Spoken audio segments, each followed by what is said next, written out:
حضرت عبداللہ ابن عمر رضی اللہ تعالیٰ عنہ بیمار ہو گئے، شدید علیل تھے، طبیعت مبارک میں کمزوری آ گئی، کچھ کھانے کو دل نہیں کرتا تھا، گھر والے بار بار کہتے کچھ کھا لیجئے کچھ کھا لیجئے، نہیں کھاتے تھے۔ بالآخر حضرت نافع آپ کے غلام تھے، ان سے کہنے لگے کہیں سے مچھلی مل جائے نا تھوڑی سی تو میں کھاؤں گا۔ تو کہتے ہیں میں سارے مدینے میں ڈھونڈتا رہا، مچھلی نہ ملی، اگلے دن بھی ڈھونڈی تو نہ ملی، تیسرے دن بھی ڈھونڈی تو نہ ملی، تو فرمانے لگے یار بس چھوٹی سی خواہش ہے، کوئی فرض نہیں ملتی تو رہنے دے۔ کہتے ہیں چوتھے دن مچھلی مل گئی، میں 1.5 دینار کی مچھلی لا کے حضرت عبداللہ ابن عمر رضی اللہ تعالیٰ عنہ کے سامنے جو مچھلی رکھی تو آپ نے لقمہ روٹی کا توڑا تھا، مچھلی کو لگانے لگے کہ دروازے پہ فقیر نے آ کے آواز دی کچھ کھانے کو دو۔ تو حضرت عبداللہ ابن عمر نے روک لیا اور ہنسے۔ کئی دفعہ دے ہم بھی دیتے ہیں پر ہمارا چہرہ دیکھنے والا ہوتا ہے، اتنے ہم غصے میں ہوتے ہیں دے دیتے ہیں، لیکن جو چھلوٹیں ہوتی ہیں نا چہرے والی وہ گنی نہیں جاتی۔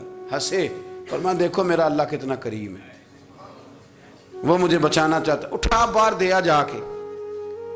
تو خادم اب حکم کا پابند تھا، وہ لیت اللہ تو کر نہیں سکتا تھا، وہ گیا اور جا کے دے آیا۔ فقیر جب سارے محلے سے آٹا اکٹھا کر لیتے ہیں تو پھر ایک جگہ جا کے بیچتے بھی ہیں۔ دے آیا، وہ 2 گلیاں آگے گزرا تو میں پیچھے دوڑا گیا، میں نے کہا سچ بتا کھانی ہے کہ بیچنی ہے؟ وہ کہنے لگا جو بھی سبب لگ جائے کر جاؤں گا، آپ نے دے جو دی ہے۔ تو کہتے ہیں میں نے اسے کہا کہ یہ 1.5 دینار کی میں نے خریدی تھی، اگر تو 2 دینار کی مجھے بیچ دے تو آج کل مچھلی مدینے میں مل نہیں رہی، تو میں اپنے آقا کو دے دوں گا، وہ یہی کھائیں گے، بیمار ہے۔ تو کہنے لگا جی بسم اللہ، مجھے کیا اعتراض ہے، 2 دینار مل رہے ہیں، 1.5 کی مچھلی، اور 1.5 کی بھی کسی نے نہیں خریدنی تھی، اب تو پک گئی۔